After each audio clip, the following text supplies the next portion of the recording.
Friends, నేటి మాట లోపల మీ పిల్లలు మెచ్చేలా అంటే మన పిల్లలు మనల్ని ఎలా మెచ్చాలి అంటే మనం ఎలా ఉండాలి అనే దాని గురించి తల్లికి ఒక ప్రత్యేకమైన స్థానం ఉంది మిత్రమా. అదేంటో తెలుసుకుందామా మరి. పిల్లల మనస్సుల్లో అమ్మకు ప్రత్యేక స్థానం ఉంటుంది. అమ్మ ఎప్పుడూ తమతోనే ఉండాలని కోరుకుంటూ ఉంటారు. మంచి అలవాట్లు, క్రమశిక్షణ నేర్పించే క్రమంలో అమ్మ ప్రవర్తన ఒక్కోసారి పిల్లలను నొప్పించవచ్చు, బాధించవచ్చు. అలా కాకుండా పిల్లలు మెచ్చేలా అమ్మ ఎలా ఉండాలంటే, తల్లి ప్రేమకు నియమ నిబంధనలు ఉండవు.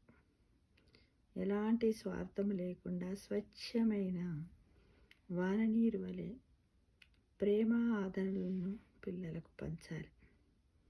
పిల్లలు తమ అభిప్రాయాలను, మనస్సులోని భావాలను బయటికి చెప్పేస్తూ ఉంటారు. వాటన్నింటిని ఓపికగా విని తగ్గట్టుగా వాటికి సమాధానాలు చెప్పాలి. వాళ్ళు అడిగే రకరకాల ప్రశ్నలకు వివరంగా సమాధానాలు చెప్పాలి. ఓర్పుగా పిల్లలకు ఎప్పటికప్పుడు మంచి చెడు వివరిస్తూ మద్దతుగా నిలబడాలి. వాళ్ళు ఏమైనా సమస్యలు ఎదుర్కొంటున్నప్పుడు ధైర్యం చెప్పాలి. విజయాలు సాధించినప్పుడు వెన్ను తట్టి ప్రోత్సహించాలి. చిన్న చిన్న బహుమతులు కూడా ఇవ్వాలి మిత్రమా. పిల్లలను మనము నిత్యము వాళ్ళ ఆటపాటలను, వాళ్ళ జీవన విధానాన్ని, వాళ్ళ ప్రవర్తనను మనము గమనిస్తూ ఉండాలి. కానీ మనము గమనిస్తూ ఉన్నట్లు వాళ్ళకు తెలియకుండా చక్కటి క్రమశిక్షణ, కృషి, పట్టుదల గురించి పిల్లలకు వివరించడమే కాకుండా మనము కూడా వాళ్ళతో పాటు ఆచరించి చూపించాలని, వాళ్ళకు ఆదర్శంగా నిలవాలంటే ప్రతి విషయాన్ని, ప్రతి కార్యాన్ని కూడా ఆచరణలో పెట్టాలి మనం. అప్పుడే మనని పిల్లలు ఇంప్లిమెంట్ చేస్తారు.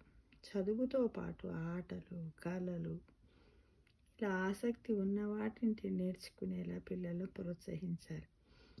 ఈ మధ్యకాలంలో పిల్లలకు సాంగ్స్ అంటే ఇంట్రెస్ట్, డ్యాన్సులు, భరతనాట్యాలు, స్విమ్మింగ్, ఆటలు, త్రోబాలు, అథ్లెటిక్స్ చాలా ఆడుతూ ఉన్నారు. వీటన్నింటిలో కూడా పిల్లలకు అవుట్డోర్, ఇండోర్, క్యారమ్స్, చెస్ వీటన్నిటిని ఆడడానికి మనం ప్రోత్సహించాలి. వాళ్ళతో పాటు మనం కూడా టైంను స్పెండ్ చేయాలి. ఒడిదుడుకులు ఎదురైనప్పటికీ కూడా తలచుకుంటే ఏదైనా సాధించగలమన్న నమ్మకాన్ని కూడా పిల్లల్లో మనం పెంపొందించాలి మిత్రం. పిల్లలలో ఆత్మవిశ్వాసము పెరగడానికి మనం ఎంతో ప్రోత్సహించాలి. మనం పనులన్నింటినీ కూడా వాళ్ళ ముందు ఆచరణలో పెడుతూ ఉండాలి. ఎంత పని ఒత్తిడిలో ఉన్నప్పటికీ రోజు కొంత సమయాన్ని పిల్లలతో గడపడానికి ముందుండాలి.